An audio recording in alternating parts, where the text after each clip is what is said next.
అందరికీ నమస్తే. ఈరోజు పాలక్ పన్నీర్ చేస్తున్నాను.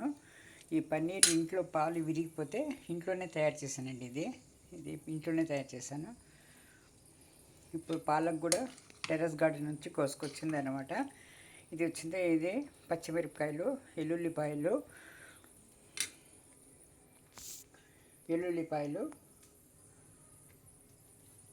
తర్వాత జీలకర్ర వేసి బాయిల్ చేసేసానంటే కొద్దిగా అల్లం కూడా తరిగి వేసాను.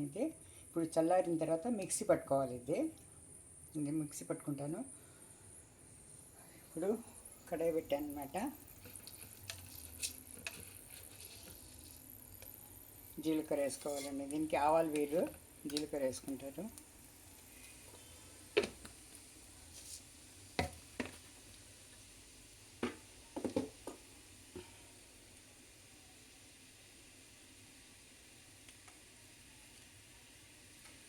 పసుపు అండి,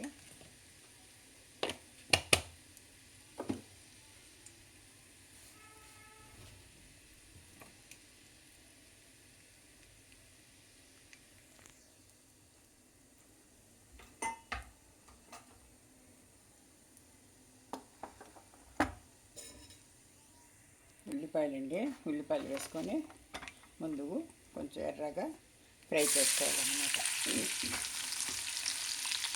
పచ్చిమిరపకాయలు ఆల్రెడీ అందులో వేసేసాను కాబట్టి ఇంకా సపరేట్గా వేయాల్సిన అవసరం లేదండి.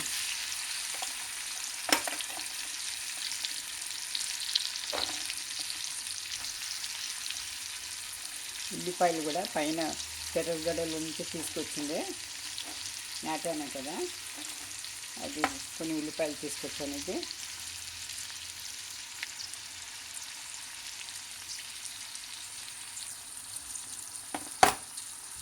ఇంకా ఆర్గానిక్ వేలో చేస్తున్నానండి. ఇది పాలక్ పన్నీరు.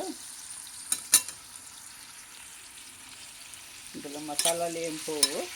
పచ్చిమిరపకాయలు, జీలకర్ర, వెల్లుల్లిపాయలు, అల్లం తరుగు కొద్దిగా వేసాను అనమాట. అంతే అండి. ఇప్పుడు ఇది ఎర్రగా వేగాలి కాబట్టి ఇందులో కొద్దిగా సాగుకు సరిపడినంత ఉప్పు, ఎక్కువ వద్దు, కొద్దిగా వేసుకొని ఇది వేగనివ్వాలండి. చూడండి, ఉల్లిపాయలు వేగిపోయినాయి కదా. ఇప్పుడు మనము మిక్సీ పట్టుకున్నాం చూడండి, బాయిల్ చేసి పెట్టుకున్నాం కదా, పాలక్, గ్రీన్ చిల్లీ, వెల్లుల్లిపాయలు, జీలకర్ర ఇవి గ్రైండ్ చేసుకున్నాం కదా. బాయిల్ చేసి చల్లారిన తర్వాత గ్రైండ్ చేసుకున్నాను. ఈ పేస్ట్ ఇందులో వేసేయాలన్నమాట. ఈజీగా అయిపోతుందండి. ఈ కర్రీ పాలక్ పన్నీరు చాలా ఈజీగా అయిపోతుంది. ఒక 10 నిమిషాల కల్లా అయిపోతుంది అన్నమాట.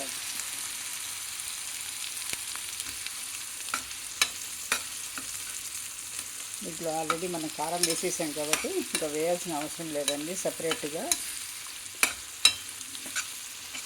ఇది మొత్తము ఇది కలుపుకోవాలి. ఉల్లిపాయలు, ఈ జీలకర్ర పొడి అంతా ఉంది కదా, ఇదంతా బాగా కలుపుకొని 2 నిమిషాలు వేగనిచ్చి. ఆల్రెడీ ఇది వేగిందే, ఉడికి పెట్టింది కాబట్టి పచ్చివాసన ఏమి ఉండదు. ఇప్పుడు ఇందులో కొద్దిగా జీలకర్ర పొడి వేసుకుంటాము. దీంట్లో ఎక్కువగా జీలకర్ర వాడతారండి. చూడండి, ఇందులో జీలకర్ర పొడి వేసుకున్నానండి. పొడి చేసి పెట్టుకుంటాను ఎప్పుడు నేను, మంత్లీ వన్స్.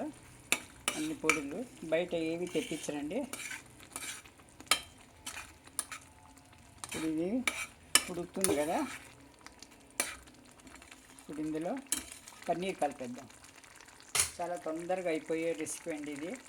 ఎవరైనా మనకు గెస్ట్లు ఎవరైనా వస్తున్నారంటే అనుకోకుండా తొందరగా మనము పన్నీరు పాలకుంటే చాలు, 10 నిమిషాల్లో అయిపోతుంది అన్నమాట. ఇది ఇంట్లో చేసిన పన్నీర్ కాబట్టి అంత మన క్యూబ్స్ పర్ఫెక్ట్ క్యూబ్స్ లాగా రాదండి. వాళ్ళైతే మిషన్లతో వేసి చేస్తారు. ఇది మనం గిన్నెలో పెట్టి ఇచ్చేసింది అనమాట. మన పాలు విరిగిపోతే పన్నీర్ చేసామండి. ఆ పన్నీర్ తీసుకున్న నీళ్ళు పడేయకూడదండి, చెట్లకు చాలా బాగా పనికి వస్తుంది. ఇప్పుడు 5 నిమిషాలు సన్నటి మూత మీద పెట్టి చేసేయాలండి. అయిపోతుంది.